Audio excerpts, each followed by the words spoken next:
ខ្ញុំដឹងព្រោះយើងធ្លាប់ជាតំណាងរាស្ត្រខ្ញុំដឹងហើយថាតំណាងរាស្ត្រយើងខ្ញុំតំណាងរាស្ត្រពីអាណត្តិគឺ10ឆ្នាំហើយនឹងពិតសភា3ឆ្នាំដែរក្នុង3ឆ្នាំអញ្ចឹងយើងថាដូចក្នុងរដ្ឋធម្មនុញ្ញគេបានថាក្នុងតំណាងរាស្ត្រដែលត្រូវបានជ្រើសតាំងដោយការបោះឆ្នោតសកលក្រោយពីមានប្រកាសសុពលភាពនិងស្បត់ចូលកាន់តំណែងព្រោះហើយនេះគឺជាតំណាងប្រជាពលរដ្ឋខ្មែរទាំងមូលអញ្ចឹងពុំមែនគ្រាន់តែជាតំណាងប្រជាពលរដ្ឋក្នុងមណ្ឌលរបស់ខ្លួនយើងទេអញ្ចឹងតំណាងរាស្ត្រហ្នឹងគឺគាត់មានបុព្វសិទ្ធិនិយាយទៅតំណាងរាស្ត្រមានបុព្វសិទ្ធិស្មើនឹងឧត្តមមន្ត្រីផុតលេខនៃប្រជាណាចក្រកម្ពុជាអញ្ចឹងយើងនិយាយចំទៅគឺតំណាងរាស្ត្រគ្រប់រូបត្រូវទទួលការធានារ៉ាប់រងសង្គមក្នុងអាណត្តិរបស់ខ្លួនហ្នឹងគឺដោយឡែកក្នុងករណីតំណាងរាស្ត្រអីទាំងអស់ហ្នឹងគឺគាត់បានទទួលទាំងអស់ប្រាក់អាណត្តិអីប្រហែលហ្នឹងគឺបានច្រើនតំណាងរាស្ត្រគឺប្រកាសច្រើនណាអញ្ចឹងគាត់ត្រូវតែបម្រើរាស្ត្រព្រោះគាត់ឲ្យប្រាក់ខែហ្នឹងដើម្បីបម្រើទេហើយមិនមែនបម្រើតែក្នុងបណ្ដុលទេគឺគាត់បម្រើរាស្ត្រទូទាំងប្រទេសប៉ុន្តែយើងឃើញតាំងពីប្រហែលចិត្តផុតអាណត្តិទៀតហើយយើងឃើញមានបញ្ហាដូចដែលយើងចង់និយាយពីថ្ងៃនេះពេលយើងការពីសង្គ្រាមហ្នឹងមានដរារីបានជួយអីខ្លះប៉ុន្តែយើងបន្ទាប់ចាំយើងនិយាយក្រោយប៉ុន្តែយើងខ្ញុំមើលទាំងអស់មានបញ្ហាច្រើនណាស់ដូចខាងនៅខាងពួកក្មួយខាងពលករ Nagavel ដែលខាងកាត់ខាង Nagavel គាត់យូរឆ្នាំមកហើយគាត់4ឆ្នាំហើយថាជា4ឆ្នាំហើយអត់មានឃើញគាត់មានចែកគាត់មានដោះស្រាយអីឲ្យបាននេះពុទ្ធនារីអត់មានអីទៅមើលសោះហើយ Nagavel នៅចិត្តនឹងសភាទៀតនៅចិត្តសភាទៀតអញ្ចឹងហើយចង់ឲ្យ Nagavel កំណៅនេះ4ឆ្នាំហើយដែលគាត់នៅចិត្តសភាអត់ប៉ុន្តែសភាដែលនៅចិត្តតើគាត់មានបានដោះស្រាយមានបានទៅមើលមានបានទៅជួយដោះស្រាយបញ្ហាកម្មករនៅ Nagavel អត់ដោះស្រាយរឿងបញ្ហាតកែហើយជាមួយកម្មករអញ្ចឹងអាហារនេះនៅចិត្តសភាទៀតតើខ្ញុំចង់ឃើញសភាតំណាងរាស្ត្រដែល125រូបណាដែលថាជាប់ឆ្នោតដោយរាស្ត្រអ្នកបោះឆ្នោតឲ្យថាឈ្នះស៊ីដាច់ណាតើគាត់មានបានទៅជួយប្រជាពលរដ្ឋទេតែចឹងចង់មើលទៀតហើយយើងមើលទៀតយើងមើលពួកពលករទាំងអស់ពួកពលករថ្មីនេះឃើញពលករពលរដ្ឋនេះខាងកាត់ឌីថ្មីខ្ញុំឃើញទីផ្សាយយើងតាមដានគឺរាប់ពាន់នាក់កែនៅរោងចក្រស្អីគេហៅស្អីTriumph Amfren Dragon Cambodia ណាដែលមានចំនួនទីតាំង2ដែលមាននៅខេត្តតាកែវនិងខេត្តកំពង់ស្ពឺគាត់ធ្វើបដកម្មតតាជាមួយចាស់ក្រុមហ៊ុនជាមួយប្រធានក្រុមហ៊ុនអីហ្នឹងតើតំណាងនេះយើងមានទៅមើលតំណាងនេះទាំងអស់មានជួយដោះស្រាយហើយពលករទាំងអស់យើងមើលពលកររោងចក្រណាក៏ដោយច្រើនណាខ្ញុំមើលទាំងអស់ខ្ញុំតាមដានទាំងអស់អត់ដែលមានឃើញតំណាងនេះចេញទៅអត់បាល់ទៅមួយសោះខ្ញុំមើលចឹងការជំនាន់ពួកយើងជាតំណាងរាស្ត្រឃើញយើងទៅដោះស្រាយបញ្ហាគ្រប់កន្លែងមិនមែនតែខេត្តកំពង់ធំនេះយើងទៅទូទាំងប្រទេសហើយរឿងយើងដោះស្រាយជាមួយពួកចិនជនជាតិចិនកាលជំនាន់នេះគឺជនជាតិចិនគាត់ជិះឡានយោធាឡានខម៉ូហើយគាត់ធ្វើចង្អេកងាងទៅបលិហៅទៅចាប់ហើយបលិអត់ហ៊ានធ្វើអីគាត់ត្រឡប់គាត់ទូរស័ព្ទទៅអ្នកនៅមួយខ្សែទូរស័ព្ទហើយចាំបានខ្ញុំនិយាយតំណាងនេះយើងឃើញអញ្ចឹងយើងចោះទៅសួរប៉ូលីសយើងអាជ្ញាធរយើងសួរថាមិនហើយមកគាត់ឲ្យហេតុផលទៅបានខ្ញុំចង់ដឹងថាអ្នកណានៅខាងខ្សែទូរស័ព្ទមួយដែលគាត់អាងយើងស្ទីទូរស័ព្ទទៅយើងប្រាប់ថាខ្ញុំជាតំណាងនេះចេះទៅអ្នកនោះភ័យតែអ្នកខាងនោះភ័យតែពួកគាត់ធ្វើនេះខុសទាំងអស់អញ្ចឹងបានពួកខ្ញុំទៅសេលិខិតទៅលោកអៃដាមទាបាញ់ដើម្បីយកហេតុផលយើងច្រើនណាស់ទីមកទៅទាបាញ់ផងទៅសល់ខេងផងយើងទុកកន្លែងទៅយើងធ្វើការច្រើនមែនតើណាដល់ពេលហ្នឹងគឺគណៈបកជំទាស់យើងគណៈបកប្រឆាំងនេះយើងធ្វើការច្រើនមែនតើយើងទៅដោះស្រាយបញ្ហានៅដីធ្លីដែលគេរំលោភបំពានយើងដោះស្រាយអស់ហើយយើងហើយពេលយើងទៅជួបហើយយើងទៅសេលិខិតទៅលោកហេងសំរិនដែលជាប្រធានសភាចម្លងជូនទៅគាត់បានគាត់បន្តទៅទៀតចឹងគេដោះស្រាយក្នុងដែលជាមួយអាទិត្យគេត្រូវតែឆ្លើយតបអីហើយបើមិនទេយើងកោះរដ្ឋាភិបាលយើងកោះរដ្ឋមន្ត្រីមួយហ្នឹងដែលក្នុងរឿងអីបញ្ហាអីហ្នឹងកោះរដ្ឋមន្ត្រីមកសួររាល់តែម្ដងអញ្ចឹងកាលជំនាន់មានគណៈបកឆាងគណៈបកសង្គមជាតិនៅគឺយើងមានដេញដោលនេះច្រើនហើយក្នុងហ្នឹងយើងមាន5យើងមាន5ស្ថាប័នទៀតយើងមាន5ស្ថាប័នដែលគេចែកជាគណៈកម្មការជំនាញណាក្នុងគណៈបកជំនាញជំនាញមួយគេបានចែកគ្នាចឹងហើយអញ្ចឹងខ្ញុំចង់ដល់ទៀតហើយឥឡូវនេះតើគណៈកម្មការជំនាញក្នុងសភានេះគណៈកម្មការឧទាហរណ៍វាមាន10មានគណៈកម្មការសិទ្ធិមនុស្ស ទទួលពាក្យដឹងអង្កេតនឹងទំនាក់ទំនងព្រឹទ្ធសភាអានឹងតើគណៈកម្មការដែលមានបញ្ហាប្រជាពលរដ្ឋកំពុងមានបញ្ហាអត់ដឹងតើគាត់ដោះស្រាយអត់ហើយទី2គឺគណៈកម្មការសេដ្ឋកិច្ចហិរញ្ញវត្ថុធនាគារនិងវិស័យនិងសវនកម្មហើយទី3គណៈកម្មការផែនការវិនិយោគកសិកម្មអភិវឌ្ឍជនបទបរិស្ថាននិងធនធានទឹកនេះគណៈកម្មការទាំងអស់តែគាត់មានជួយដោះស្រាយរឿងផែនការវិនិយោគកសិកម្មអភិវឌ្ឍជនបទរឿងបរិស្ថានទាំងអស់នៅរឿងអីទាំងអស់ហើយគណៈកម្មការទីហើយគណៈកម្មការទី4ហើយគណៈកម្មការទី4គឺក្រសួងមហាផ្ទៃនិងអភិជាតិនិងសហការនោះហើយយើងសហប្រតិបត្តិការអន្តរជាតិឃោសនានិងព័ត៌មានគណៈកម្មការនីតិកម្មនិងយុត្តិធម៌គណៈកម្មការអប់រំកីឡាទាំងអស់ទាំងអស់គណៈកម្មការទាំងអស់នេះទាំងអស់10តែគណៈកម្មការទាំង10នឹងតាមមានជួយដោះស្រាយទាំងអស់ហើយឃើញថាមានជួយដោះស្រាយតាមខ្ញុំមើលទៅទាំងអស់អត់មានអត់ទេបើតែប្រាក់ខែយកលុយចាំតែលើកដៃអាម៉ាត់ស្អីច្បាប់អីណាអត់មានធ្វើអីអស់អញ្ចឹងយើងមើលគណៈកម្មការទាំង10ការយើងគណៈកម្មការគណៈបក្សជាតិនៅយើង5ប្រធានអនុប្រធាន5អញ្ចឹងខាងគេប្រធានថាយើងខាងគណៈបកកម្មណាគេ5ដូចគ្នាអញ្ចឹងយើងធ្វើការស័ក្តិសិទ្ធិពេលហ្នឹងដល់ពេលយើងធ្វើការច្រើនឲ្យប្រជាប្រដ្ឋដឹងទាំងអស់ហើយបានហ៊ុនសែនលោកហ៊ុនសែនក៏ភ័យអញ្ចឹងគាត់រំលាយគណៈបក្សជាតិពេលយើងធ្វើការនេះគឺជាដល់ជាមួយប្រជាប្រដ្ឋផ្ទាល់ហ្មងយើងជួយដោះស្រាយផ្ទាល់ទាំងខាងអាជ្ញាធរដែនដីខាងគ្រប់ស្ថាប័នខាងសង្គមកិច្ចអីអស់ដល់ពេលយើងជួយទៅដោះស្រាយគាត់ទៅបានឃើញល្អក៏ឃើញចាក់ស្ដែងឃើញថាល្អមែនតើពេលហ្នឹងគឺល្អមែនតើយើងបង្កើតបសសបេឡាសសង្គមយើងធ្វើអីអស់យើងរៀបចំបានអស់គឺបានជោគជ័យកាលជំនាន់ហ្នឹងអញ្ចឹងដោយសារយើងធ្វើនឹងបានល្អណាស់បានលោកហ៊ុនសែនក៏បារម្ភខ្លាចមន្ត្រីការបលិធានដឹងរឿងអញ្ចឹងគេថាទុកមិនយូរតែនិយាយចោលតែនិយាយចោលអញ្ចឹងបានយើងបន្តមកវិញថាឥឡូវនេះដែលតាំងពីសង្គ្រាមមកនេះតើតំណាងរាស្ត្រ125រូបដែលរាស្ត្របោះឲ្យគាត់តើគាត់មានទៅជួយដោះស្រាយរាស្ត្រទៅអត់យើងមើលបញ្ហាច្រើនឥឡូវនេះបញ្ហាជនភៀសសិទ្ធិយើងមើលបញ្ហាជនភៀសសិទ្ធិតើគាត់មានគិតគូរអត់រឿងហ្នឹងតែខ្ញុំឆ្ងល់ដែរខ្ញុំឆ្ងល់មែនតើខ្ញុំចង់សួរទៅលោកខ្ញុំសួរទៅលោកហ៊ុនសែនក្តីដែលគាត់ពីដើមជាអតីតនាយករដ្ឋមន្ត្រី40ឆ្នាំហើយឥឡូវគាត់ជាប្រធានព្រឹទ្ធសភាទៀតជាព្រះមហាក្សត្រអត់គង់នៅគឺគាត់ជាស្ដេចផែនដីទៀតជំនួសអញ្ចឹងនឹងលោកហ៊ុនម៉ាណែតដែលជានាយករដ្ឋមន្ត្រីនេះគាត់មិនខ្វល់ខ្វាយតែខ្ញុំហេតុអីគាត់មិនខ្វល់ខ្វាយពីជារដ្ឋភាសិកដែលគាត់គ្មានប្រាក់ចំណូលដែលគាត់អត់មានប្រាក់ចំណូលហើយគ្មានចម្រោកហើយគ្មានអនាម័យគ្មានប្រគុណពីអីអស់តើគាត់ដោះស្រាយមានបញ្ហាកុមារបញ្ហាយុវជនតើគាត់មានរៀបចំសាលារៀនរៀបចំស្អីឲ្យគាត់អត់ថាមានចរិតតើគាត់មានគិតអត់តែនៅក្នុងខ្លួនលោកហ៊ុនម៉ាណែតដែលអ្នកដឹកនាំនេះលោកហ៊ុនសែនតើគាត់ចេះតែយ៉ាងម៉េចណាវាចេះតែមិនគាត់អត់ចេះជួយប្រជាប្រដ្ឋខ្លួនឯងខ្ញុំឆ្ងល់មែនទែនហើយប៉ុន្តែជាមួយគេវិញជាមួយជនភៀសតិចខាងលិចខាងកាត់ទាំងយួនខាងសៀមគាត់ខ្លាចគេខាងយួនក៏ខ្លាចខាងសៀមក៏ខ្លាចហើយបើជាមួយខ្មែរខ្លួនឯងក៏ខ្លាំងថាឃើញមួយវាយមួយចាក់មកអីថាឃើញបកាយជាមួយខ្មែរខ្លួនឯងទៅជាមួយសៀមខ្លាចជាមួយយួនខ្លាចតែជាមួយខ្មែរឯងខ្លាំងមែនទែនជាមួយខ្មែរឯងទៅខ្ញុំចង់អត់យល់ប៉ុណ្្នឹងទេខ្ញុំថាខ្ញុំចង់ដឹងប៉ុណ្្នឹងតើយើងតាមការគេទៅយើងម្នាក់ចង់ជួយប្រជាប្រដ្ឋខ្មែរយើងរស់នៅប្រទេសបារាំងប្រទេសអាមេរិកអីស្រួលនៅប្រទេសលោកស្រីយើងស្រួលប៉ុន្តែ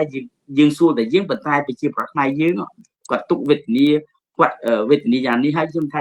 យើងចង់ជួយប្រទេសកម្ពុជាយើងក្នុងនាមខ្ញុំជាអតីតតំណាងនេះជាតំណាងរាស្ត្រមួយរូបដែលយើងធ្លាប់ជួយដោះស្រាយបញ្ហាច្រើនដែលបានទទួលហើយយើងបានខ្ញុំអត់ដឹងទេជំនាន់ហ្នឹងគឺអាស៊ីសេរីផ្សាយថាខ្ញុំបំបែកអកតកម្មនេះខ្ញុំអត់ដឹងស្អីគេបំបែកអកតកម្មដែលយើងធ្វើការច្រើនដោះស្រាយអីច្រើនណាបំបែកអកតកម្មហ្នឹងខ្ញុំថាយើងធ្វើច្រើនគណៈបកក្នុងគណៈបកជំទាស់កាលពេលហ្នឹងណាចឹងតែពេលឥឡូវនេះតើរដ្ឋាភិបាលដែលគាត់125ថាគ្នាគាត់ទាំងអស់ស៊ីដាច់ថាគាត់ជីសេលេងដៃតែគាត់ជួយជាប្រដ្ឋអត់ឥឡូវដោះស្រាយជាប្រដ្ឋអត់ថាគាត់បានទៅចុះជួយទាំងពលករទាំងកម្មករទាំងអ្នកដែលមានបញ្ហាដីធ្លីអស់តើតំណាងរាស្ត្រដែលតំណាងជាប្រដ្ឋដែលស៊ីប្រាក់ខែរាប់ពាន់ហ្នឹងណាតែតើគាត់បានជួយជារដ្ឋបានដំណើរហើយតែខ្ញុំចង់ដឹងប៉ុណ្្នឹងចាំមិនហើយខ្ញុំអត់ឃើញចោះខ្ញុំចាំមើលតែពួកខ្ញុំស្គាល់ទាំងអស់តំណាងរាស្ត្រហ្នឹងយើងមើលឃើញមុខធ្លាប់ស្គាល់ក៏អីដែលសត្វអតីតជាមួយគ្នាយូរហើយណាតែដល់ពេលអត់ឃើញទៅដោះស្រាយអស់ទាំងប្រធានគណៈកម្មការរឿងស្អីទាំងអស់ទាំង10អត់មានឃើញទៅអីជួយដោះស្រាយបញ្ហាអស់តើនឹងជួយគ្រាន់តែបើកប្រាក់ខែ ធ្វើមិនដឹងនឹងឬតំណាងរាស្ត្រមានសិទ្ធិមានច្បាប់អីទាំងអស់តែយើងមានរដ្ឋធម្មនុញ្ញយើងមានច្បាប់របស់សភាយើងមានលក្ខន្តិកៈរបស់តំណាងរាស្ត្រច្បាប់របស់តំណាងរាស្ត្រទាំងអស់ចឹងបានថាយើងមើលទៅខ្ញុំមើលទៅឃើញអត់មានដោះស្រាយទាំងអស់តើតំណាងរាស្ត្រ25នាក់ហ្នឹងតើគាត់អត់ខ្មាស់ទេណាចិត្តដល់ពេលបោះឆ្នោតទៀតបោះឆ្នោតឃុំសង្កាត់2027 2028ទៀតហើយតែពេលដល់ថ្ងៃហ្នឹងគាត់ថែកំចាក់គេចោលអ្នកជាតន្ត្រីហើយគាត់គាត់ថាបោះឆ្នោតដោយសេរីយុត្តិធម៌ដោយនៅទេភូមិដែរតាមមើលគាត់ធ្វើកន្លែងទៀតតាមមើលទៅអញ្ចឹងយើងគិតមើលទៅគឺតំណាងរាស្ត្រទាំង125រូបហ្នឹងខ្ញុំថាអត់មានទៅជួយអីទាំងអស់ដល់ជនពិសេសដែលយើងបានได้รับទាំងប្រមាណហ្នឹងគេដែលគាត់វេទនាណាអ្នកខាងកណនិគមអ្នកខាងឡានអីតាមមានជួយដោះស្រាយជាបរិបទដែលគាត់ជនពិសេសគាត់មកទៅរៀបចំផ្ទះសម្បែងឲ្យគាត់នៅយើងទៅមានថវិកាជាតិធ្វើមិនដែរឥឡូវខ្ញុំឃើញនៅក្នុងតង់ខ្ញុំធ្លាប់ហៅកាលឆ្នាំ1979យើងរត់ទៅនៅប្រទេសថៃក្នុងជួនភីខ្លួនយើងឃើញអញ្ចឹងថាយើងផុតហើយថាអស់ហើយសម្ងាត់ចុះតែឥឡូវសាប់មកបកមកប្រហែលថ្ងៃក្នុងរយៈពេលប្រហែលខែសោះធ្វើឲ្យមានជនភៀសសិតដែលគ្នារងទុក្ខវេទនាអ្នកហ្នឹងដោយសារអ្នកណាគឺដោយសារតែ2អ្នកហ្នឹងគឺដោយសារគឺអ្នកដែលហ្នឹងគឺលោកហ៊ុនសែននិងគូសាតាក់ស៊ីននិងគូសាហ៊ុនសែនតាក់ស៊ីនហ្នឹងដែលធ្វើឲ្យជារដ្ឋវេទនាដល់រហូតដល់ពេលឥឡូវនេះទៀតអញ្ចឹងខ្ញុំជជែកហេតុប៉ុណ្្នឹងសិនព្រោះខ្ញុំព្រមថាតំណាងរាស្ត្របច្ចុប្បន្ន125នាក់ហ្នឹងអត់មានជួយអីទាំងអស់ដែលតាមខ្ញុំមើលទៅសង្កេតមើលទៅអត់មានជួយអីទាំងអស់អត់មានដោះស្រាយជាជួយដោះស្រាយជួយគាត់យកតែប្រាក់ខែដេកស៊ីប្រាក់ខែលើកដៃអនុម័តច្បាប់សន្តិកម្មច្បាស់ផ្ដាស់ដែរប៉ុន្តែរឿងជួយជីវរដ្ឋពិតគាត់អត់មានធ្វើអីទាំងអស់បាទអរគុណច្រើនលោកពូមែនទែនយើងដឹងហើយថាតំណាងរាស្ត្រ125រូបនេះជាការពិតមិនមែនតែត្រឹមតែលោកពូក៏ដូចជាខ្ញុំទេបងប្អូនប្រជាពលរដ្ឋខ្មែរក៏លោកដឹងដែរហើយយើងក៏មិននិយាយត្រឹមតែពេលមានសង្គ្រាមបច្ចុប្បន្ននេះដែរយើងនិយាយមើលដូចលោកពូបានមានប្រសាសន៍ថាកោតកម្មកម្មករណាក៏វើលអីដោះស្រាយមិនចេញអស់រយៈពេល4ទៅ5ឆ្នាំទៅហើយមិនដែលឃើញមានតំណាងរាស្ត្រណាមួយចុះទៅជួបចុះទៅជួយគាត់ផ្ទាល់ទេជាក់ស្ដែងដោយប្រជាពលរដ្ឋដែលកំពុងតែរងគ្រោះដោយសារការចាញ់បោកក្រុមដូចជាអង្គការលេងនវត្រាអង្គការហ៊ីកំហុងអង្គការលេងចន្ទាអីនេះហើយខ្ញុំសូមជម្រាបបន្តិចថាពលរដ្ឋដែលចាញ់បោកអតីតអង្គការហ៊ីកំហុងគឺត្រូវបានសម្លាប់ខ្លួនរហូតដល់ជិត40នាក់ហើយមកទល់បច្ចុប្បន្នសពថ្ងៃដោយសារតែគាត់គ្មានជំនឿទៅលើច្បាប់ជាពិសេសនោះគឺក្រសួងយុទ្ធភ័ពយើងដឹងហើយថារដ្ឋមន្ត្រីក្រសួងយុទ្ធភ័ពគឺមានលោកកើតរិទ្ធណាអ្នកដឹកនាំហើយយើងដឹងហើយថាលោកកើតរិទ្ធនេះក៏ជាតំណាងមួយរូបដែរប៉ុន្តែសួរថាតើលោកកើតរិទ្ធអាចជួយដោះស្រាយបញ្ហាអីខ្លះជូនប្រជាពលរដ្ឋក្នុងនាមលោកជាតំណាងមួយរូបមុននឹងចូលសច្ចាប្រណិធានសិតតែស្បត់ស្បាយហើយអស់ហើយថាធ្វើការបម្រើប្រជាពលរដ្ឋតទៅពេលបានខ្លួនបានកាន់អំណាចកាន់តំណែងហើយជីសេះលេងដៃដោយលោកពូបានមានប្រសាសន៍មុននេះអញ្ចឹងមិនគិតត្រឹមតែប្រសិទ្ធភាពនេះទេឈប់ដាក់ក្រសួងយុទ្ធភ័ពថាដាក់ក្រសួងអយុត្តិធម៌វិញព្រោះអត់មានដែរដោះស្រាយឲ្យជារដ្ឋសាស្ត្រច្បាច់ដាក់ក្រសួងយុទ្ធភ័ពដាក់ក្រសួងអយុត្តិធម៌វិញទៅបាទមែនទេលោកពូខ្ញុំឃើញគេផុសមកដែរគេដាក់ថាលោកកើតរិទ្ធនឹងគឺជាតំណាងក្រសួងអយុត្តិធម៌មិនមែនក្រសួងយុត្តិធម៌ទេបាទអរគុណលោកពូឥឡូវខ្ញុំចូលទៅដល់លោកពូលីពឿងវិញដោយលោកពូបានដឹងហើយថាក្នុងនាមយើងជាប្រជាពលរដ្ឋក្នុងនាមយើងជាតំណាងរាស្ត្រនៅពេលដែលយើងឃើញប្រជាពលរដ្ឋរបស់ខ្លួនរងទុក្ខហេតុអីយើងមិនចោះទៅជួយមិនចោះទៅជួបដើម្បីជាការលើកទឹកចិត្តផ្ដល់កម្លាំងចិត្តឲ្យពួកគាត់ក្នុងនាមពួកគាត់ជាម្ចាស់សម្លេងម្ចាស់សន្លឹកឆ្នោតរបស់យើងដែលបោះជ្រើសតាំងឲ្យយើងខ្លាយទៅជាតំណាងរបស់ពួកគាត់ហ្នឹងតើវាមានកត្តាអីខ្លះដែលតំណាងរាស្ត្រទាំង125រូបហ្នឹងមិនចុះទៅជួបមិនចុះទៅជួយប្រជាពលរដ្ឋខ្មែរក្នុងនាមជាលោកពូជាសមាជិកក៏ដូចជាអ្នកដែលនយោបាយចំនួនមុនមកទៅហើយតើលោកពូយល់ឃើញបែបណាដែររឿងទាំងអស់នេះថាតើដោយសារតែសម្ពាធរដ្ឋាភិបាលគម្រាមកំហែងឬមួយក៏សមាជិក125រូបនោះគឺជាសមាជិករបស់បកទេមិនមែនជាតំណាងរាស្ត្ររបស់ប្រជាពលរដ្ឋទេលោកពូបាទសូមជើញលោកពូអរគុណច្រើនជាពិសេសសំធំថ្លែងអំណរគុណលោកថាវរិនដែលបានរៀបរាប់យ៉ាងក្បោះក្បាយអំពីទស្សនវិជ្ជាកន្លងមកហើយជាពិសេសអំពីបដកម្មចំពោះពីតំណាងរាស្ត្រនីមួយៗដែលបានធ្វើអីសោះនៅក្នុងប្រទេសកម្ពុជាក្នុងកលៈទេសៈដ៏ចង្អៀតនេះខ្ញុំចង់បញ្ជាក់និយមន័យភាសាតំណាងរាស្ត្រតំណាងរាស្ត្រគឺជាតំណាងរបស់រាស្ត្រមិនមែនតំណាងគណៈបក អ្វីមួយទេនៅក្នុងរដ្ឋាភិបាលនោះគឺយើងធ្វើដើម្បីរាជគ្រប់យ៉ាងដើម្បីរាជដោះស្រាយបញ្ហាគ្រប់យ៉ាងវិបត្តិរាជដែលធ្លាក់ខ្លួនទៅជាមនុស្សយ៉ាងម៉េចអីយ៉ាងម៉េចហ្នឹងគឺតំណាងរាជនឹងឯងគឺជាតំណាងប្រជាជនដើម្បីដោះស្រាយបញ្ហាអ្វីកើតឡើងតែជាតំណាងមួយនៅក្រៅក្នុងគណៈបកនៅក្នុងរដ្ឋសភាមិនមែនជាតំណាងរបស់គណៈបកទៀតទេប្រកាសណាយើងមុននឹងបានចូលមានឈ្មោះជាតំណាងរាជត្រូវបោះឆ្នោតត្រូវបានដោយលោកថាប្របានមានប្រសាសន៍បាញ់មិញស្បត់ស្បែថានឹងបំពេញតួនាទីខ្លួនក្នុងនាមជាតំណាងរបស់ប្រជាជនបើយើងនិយាយភាសាសាមញ្ញរបស់ប្រជាជនដែលខ្លួនបានទទួលខុសត្រូវតែព្រឹត្តិការណ៍កន្លងមករយៈពេលប្រមាណឆ្នាំក្រោមការឧបត្ថម្ភរបស់គណៈបកប្រជាជននិយាយចំទៅមានលោកនាយករដ្ឋមន្ត្រីពីមុនជាអតីតនាយករដ្ឋមន្ត្រីហ៊ុនសែនក្រោយមកទៀតធ្លាក់មកលើកូនឡើងតាមជើងខបន្ទាប់មកទៀតលោកហ៊ុនសែនខ្លាយទៅជាប្រធានព្រឹទ្ធសភាតែតំណាងរាស្ត្រទាំង125នាក់ដែលទទួលប្រាក់ខែនេះប្រកាសណាស់ចេញពីរដ្ឋដែលបានបកគោលទៅដល់ទង្វើរបស់ដូចយើងធ្វើការសប្តាហ៍ថ្ងៃនៅក្នុងបារាំងក្តីនៅក្នុងប្រទេសណាមួយក្តីយើងធ្វើការយើងបញ្ចេញកម្លាំងដើម្បីទទួលប្រាក់ខែចិញ្ចឹមជីវិតនៅក្នុងរដ្ឋាភិបាលដែលមានឈ្មោះជាតំណាងរាស្ត្រនោះប្រកាសណាស់ទទួលប្រាក់ខែពីរាជទទួលប្រាក់ខែពីរដ្ឋដែលទទួលបានពីការចំណាយរបស់ប្រជាជនខ្មែរបកគលទៅឲ្យគាត់ដូច្នេះទូនាទីរបស់គាត់នឹងចាំបាច់ត្រូវតែបម្រើរាជឲ្យបានដិតដល់សង្គ្រាមប្រមាណថ្ងៃនៅក្នុងប្រទេសកម្ពុជាលោកថាវរិនបានមានប្រសាសន៍ហើយយើងឃើញទាំងអស់គ្នានៅក្នុងពិភពលោកប្រជាជនខ្មែរក្តីទាំងក្នុងទាំងក្រៅយើងនៅខាងក្រៅយើងមានអំណាចយើងមានសកម្មភាពយើងមានទឹកចិត្តយើងមានលទ្ធភាពក្នុងការទៅចែកក្នុងការនិយាយប៉ុន្តែអនិច្ចាបងប្អូនខ្មែរនៅក្នុងស្រុកទោះបីជាគាត់ឃើញយ៉ាងម៉េចក៏ដោយឃើញជាភាពអវិជ្ជមានរបស់រាជរដ្ឋាភិបាលជាពិសេសចំពោះតំណាងរាស្ត្រនឹងក៏ដោយគាត់មិនដែលហ៊ានហើបមាត់ទេជួនកាលគាត់លួចនិយាយជួនកាលគាត់លួចបង្ហើបថាខ្លួនគាត់នឹងកំពុងតែវេទនានៅក្នុងពេលមានសង្គ្រាមត្រូវបាត់បង់ផ្ទះត្រូវបាត់បង់ដីធ្លីត្រូវភៀសខ្លួនដេកនៅក្នុងរោងតង់អត់មានទទួលទានវេទនាមានជំងឺខ្លះរហូតដល់ស្លាប់ទៀតផងបើតាមយើងមើលឃើញដូច្នេះបើនិយាយឲ្យចំតំណាងរាស្ត្រពិតគឺតំណាងរាស្ត្រត្រូវជំនួសសម្លេងប្រជាពលរដ្ឋបញ្ហាភ័យខ្លាចការឈឺចាប់និងការខូចខាតមិនត្រូវខ្លាចនិយាយអ្វីដែលផ្ទុយអំពីរដ្ឋាភិបាលទេព្រោះយើងជាតំណាងរបស់រាជជាមេត្តាបិតារបស់រាជតែបើសិនយើងខ្លាចនិយាយផ្ទុយអំពីភាសារបស់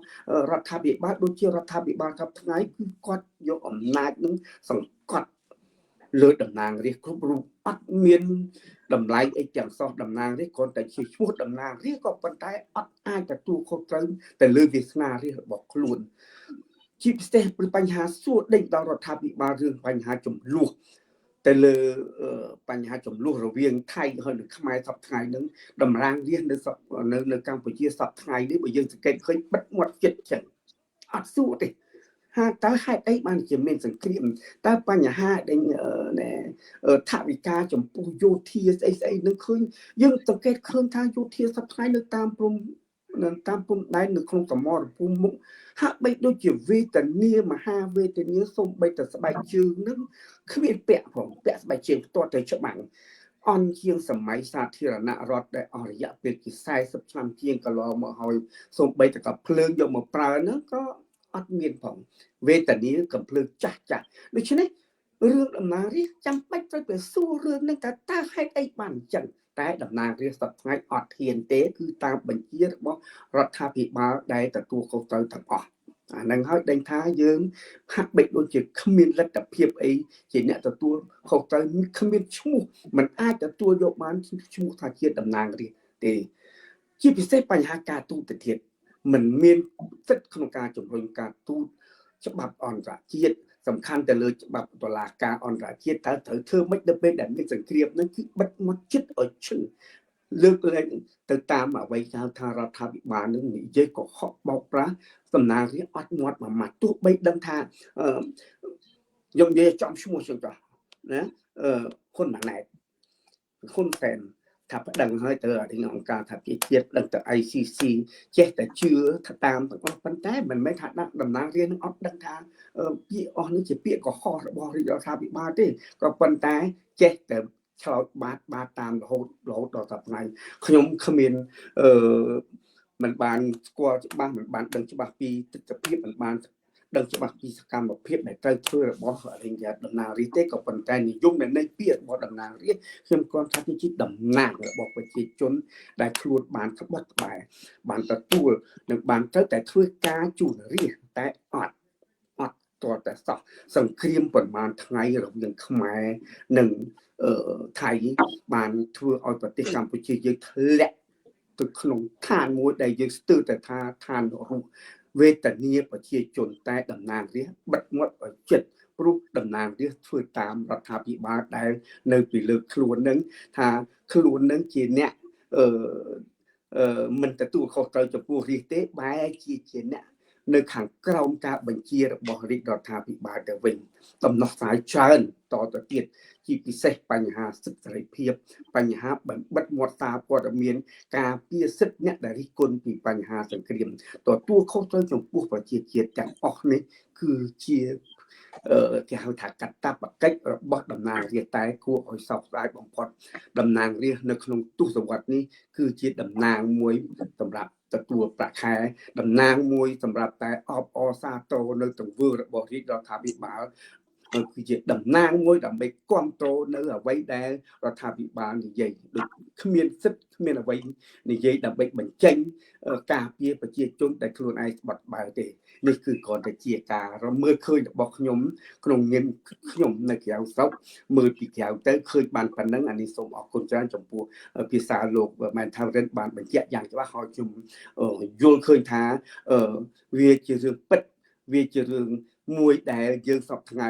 តំណាងរាស្ត្រមិនមែនជាតំណាងរាស្ត្រតាមផ្លូវច្បាប់ទេគឺជាតំណាងរដ្ឋាភិបាលអរគុណច្រើនបាទអរគុណលោកពូជាការពិតមែនទៅសប្តាហ៍ថ្ងៃនេះយើងមានតំណាងរាស្ត្រតែឈ្មោះទេប៉ុន្តែទង្វើក៏ដូចជាការអនុវត្តជាក់ស្ដែងគឺតំណាងបកប្រជាជនតែប៉ុណ្្នឹងឯងរស់ក្នុងអធិបុលរស់ក្រោមអធិបុលរបស់លោកហ៊ុនសែនលោកហ៊ុនម៉ាណែតត្រូវតែបំរើដើរតួនាទីក្នុងអ្វីដែលលោកហ៊ុនសែនលោកហ៊ុនម៉ាណែតគាត់បានចាត់ចែងឥឡូវយើងឃើញហើយយើងទៅសារលើកទឹកចិត្តក៏ដូចជាខ្ញុំជឿជាក់ថាបងប្អូនប្រជាពលរដ្ឋខ្មែរពីពេលនេះទៅបងប្អូននឹងដឹងថាតើរដ្ឋាភិបាល7មករាហើយនឹងរដ្ឋាភិបាលកម្ពុជាឯករាជ្យ$23នេះបងប្អូនទាំងអស់គ្នា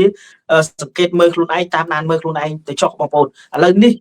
ដោយមុននេះខ្ញុំបានអានសេចក្តីប្រកាសព័ត៌មានរបស់រដ្ឋាភិបាលកម្ពុជាឯករាជ្យ$23អញ្ចឹងគឺគាត់បានដាក់ពាក្យបណ្ដឹងទៅតុលាការព្រហ្មទណ្ឌ ICC ហើយបងប្អូនទាំងអស់គ្នាដូចឃើញហើយកម្ពុជាគឺបាន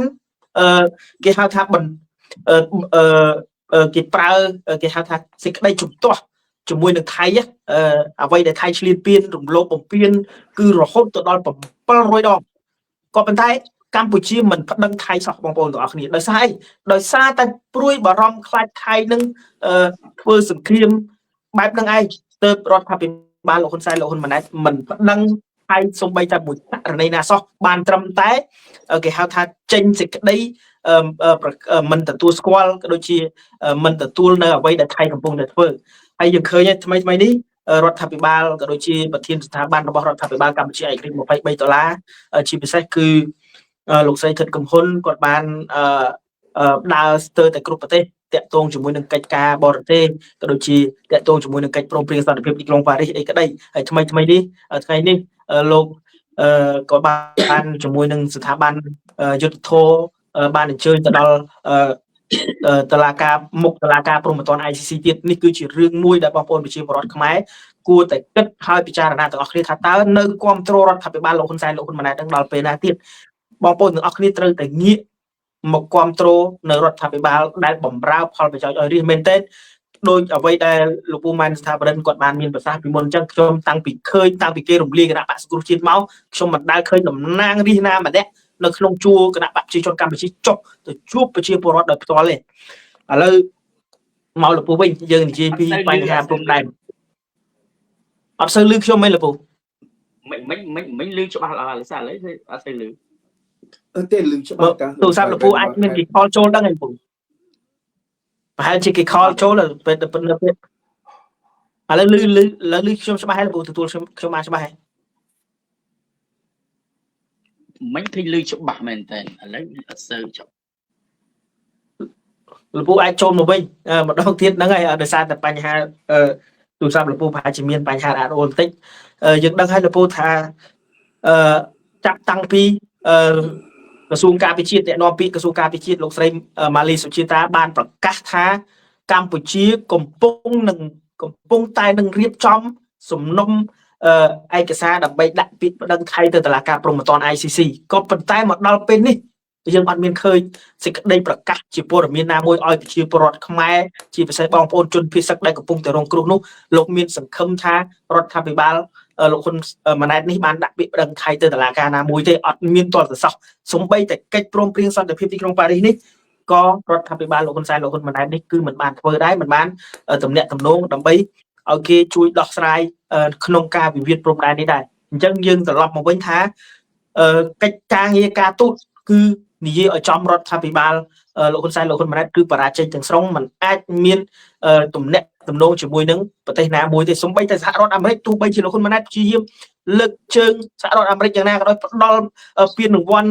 Nobel សន្តិភាពទៅដល់លោក Trump យ៉ាងណាក៏ដោយក៏គេមិនមើលមិនឃើញពីអ្វីដែលយើងកំពុងតែធ្វើដែរព្រោះអីគេដឹងថាយើងជាមេដឹកនាំផ្ដាច់ការជាមេដឹកនាំដែលខ្សែគប់ជាមួយនឹងក្រុមពួកអ ுக ្រិតជនឆបោកតាមប្រព័ន្ធអនឡាញទាំងអស់នេះហើយទើបធ្វើឲ្យបរាជ័យក្នុងកិច្ចការងារការទូតអ្វីដែលកាន់តែបរាជ័យកាន់តែខ្លាំងនោះគឺបណ្ដេញសារព័ត៌មានអន្តរជាតិសារព័ត៌មានឯករាជ្យចេញពីក្នុងប្រទេសកម្ពុជារបស់យើងទៀតឥឡូវខ្ញុំវិលមកលពូវិញលពូទទួលខ្ញុំបានច្បាស់ហើយណាលពូបាទច្បាស់បាទអរគុណលពូហ្នឹងឥឡូវលពូខ្ញុំចង់ដឹងថានៅពេលដែលប្រទេសកើតសង្គ្រាមបែបនេះហេតុអីបានជាតំណាងរាស្ត្រទាំងអស់នោះគាត់មិនសួរដេញដោលទៅលើនាយករដ្ឋមន្ត្រីដែលធ្វើឲ្យមានការកើតសង្គ្រាមតើវាជាឥទ្ធិពលមួយឬដោយសារតែពួកគាត់ខ្លាចឥទ្ធិពលរបស់លោកហ៊ុនសែនលោកហ៊ុនម៉ាណែតហ្នឹងទេបានជាពួកគាត់មិនគេហៅថាមិននាំគ្នាកោះអញ្ជើញលោកហ៊ុនម៉ាណែតលោកហ៊ុនសែននឹងមកបកស្រាយឲ្យដឹងថាមូលហេតុអីបានធ្វើឲ្យមានសង្គ្រាមហើយនៅពេលដែលមានសង្គ្រាមហើយឃើញកងទ័ពអាវុធយុទ្ធភ័ណ្ឌរបស់យើងក៏មិនមាន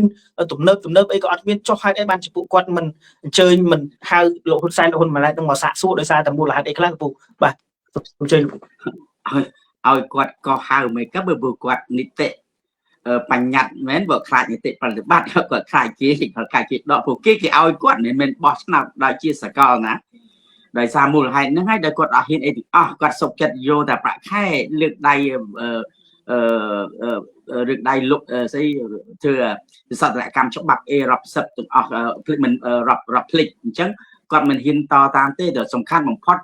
ត្រូវតែមានគណៈបកភាគតិចចំនួនភាគតិចពិតប្រាកដត្រូវមានគណៈបកដោយសារយើងមើលហើយតាមរឿងហេតុផលហ្នឹងហើយពួកគាត់ពួកឥឡូវនេះ125នាក់ថា5នាក់ផលហ្វុនស៊ីពេចសិតថាពួកអាយ៉ងកំពុងនេះគាត់និយាយចាំពួកគ្នាគាត់ទាំងអស់ហ្នឹងគេដាក់ឲ្យ5នាក់ហ្នឹងពួកគាត់យកពីសង្គ្រោះជាតិយកទៅឲ្យមិនដំបងទៅឲ្យ55នាក់ទៅឲ្យហ្វុនស៊ីពេចប៉ុន្តែគេថាគេឲ្យហ្វុនស៊ីពេចផងឲ្យសុនស្អីញាប់បញ្ឆាយផងទៅវានាំបែកឥឡូវអត់ទេឲ្យតែ5បានហើយដើម្បីនិមិត្តរូបហើយឲ្យ20ឲ្យប្រមាណទៀត120ហ្នឹងខាងគណៈបព្វជិជនបើហ៊ានមែនតើបើសិនគាត់ឲ្យចែកគ្នាថាដូចគណៈបព្វឆាំងមុនគណៈបព្វសង្គ្រោះជាតិតែមាន22ចំនួនភាគតិចគេហៅថារដ្ឋាភិបាលសមោលឬក៏ក្រមអ្នកសម្លេងភាគតិចហ្នឹងគឺត្រូវតែមាន20%យ៉ាងតិច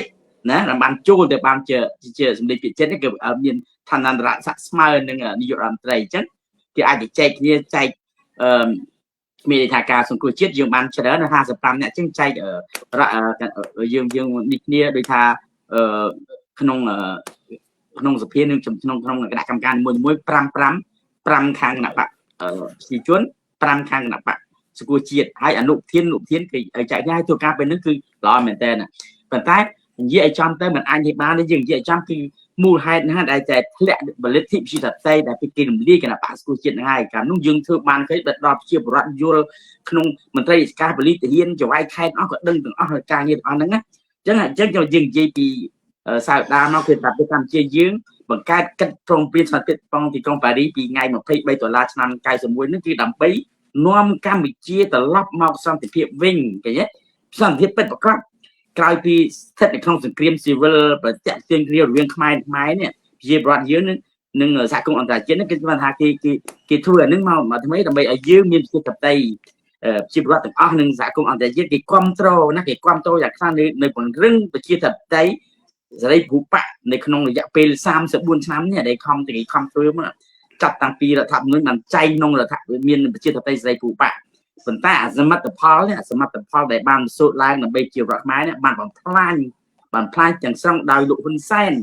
គាត់ធ្វើមកនេះដែលគាត់បានធ្វើប្រជាមតិមកគាត់ដឹងថាมันអាចបានតែគាត់រំលាយគណៈបកសង្គមជាតិហ្នឹងក៏បានរៀបចំរំលាយគណៈបកសង្គមជាតិគាត់ចាប់សកម្មជននឹងថ្នាក់ដឹកនាំដាក់ពន្ធនាគារគាត់បិទសិទ្ធិថ្នាក់ដឹកនាំគណៈបកប្រឆាំងទាំងអស់ហ្នឹងគេថៃក្រុមមតិភាគតិចណាហើយនាំឲ្យប្រព័ន្ធប្រជាធិបតេយ្យសិទ្ធិសេរីភាពហ្នឹងធ្លាក់ចុះយ៉ាងធ្ងន់ធ្ងរចាប់ពីឆ្នាំ2017មកគឺធ្លាក់ធ្ងន់ធ្ងរមែនទែនចឹងបានអន្តរជាតិអស់ទាំងសហរដ្ឋអាមេរិកនិងសព្វមិត្តរបស់សហរដ្ឋទាំងអស់គេលែងជួយយើងដោយសាររឿងអីគេនេះថៃវាឈ្លានពានយើងប៉ុណ្ណឹងហើយគាត់ដេញពួកសង្គមស៊ីវិលឬក៏ដេញពួកសារព័ត៌មានឯករាជ្យអស់ដល់ពេលទៅក៏អត់មានណានៅស្រុកខ្មែរសោះមានអាសារព័ត៌មានត្រពងក៏ទុកនៅនេះចឹងអត់មានណាមានជំនឿទេចឹងហើយបានយើងមើលទៅមែនតើប្រជាធិបតេយ្យធ្លាក់ចុះមែនតើជាតេយ្យប្រទេសកម្ពុជាយើងធ្លាក់ចុះហើយដល់ពេលហ្នឹងហើយបានគាត់វេទនានេះដោយសាររឿងអីរឿងហ្នឹងហើយសភាមិនអាចទៅបានទេបើយើងនៅយើងកោះប្រជុំយើងកោះយើងកោះរដ្ឋមន្ត្រីមួយមកសួរឃើញយើងច្រើនណា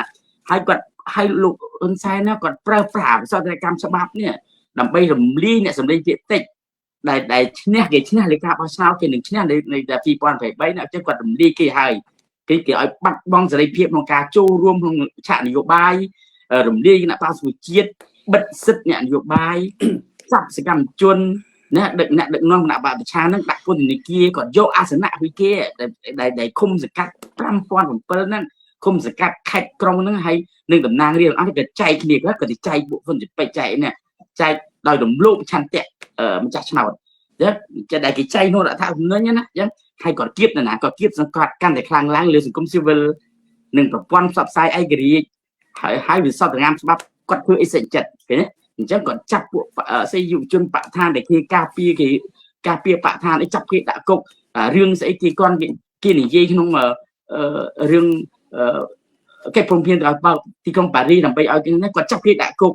ណាអីអស់គាត់គេធ្វើអីអស់គេចាប់គេដាក់គុកអស់អញ្ចឹ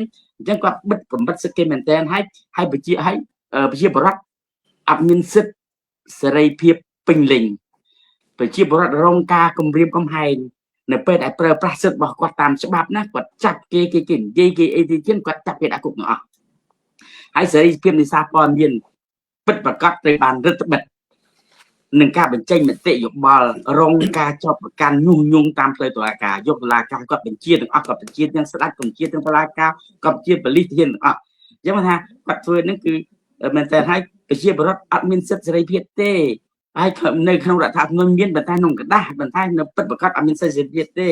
នឹងសិទ្ធិគាត់ទៅបោះឆ្នោតជ្រើសរើសអ្នកតំណាងដែលគាត់ពេញចិត្តព្រោះគណៈបកដែលជាបរិបទគាត់មានក្តីសង្ឃឹមហ្នឹងជឿជាក់ហ្នឹងត្រូវហាមឃាត់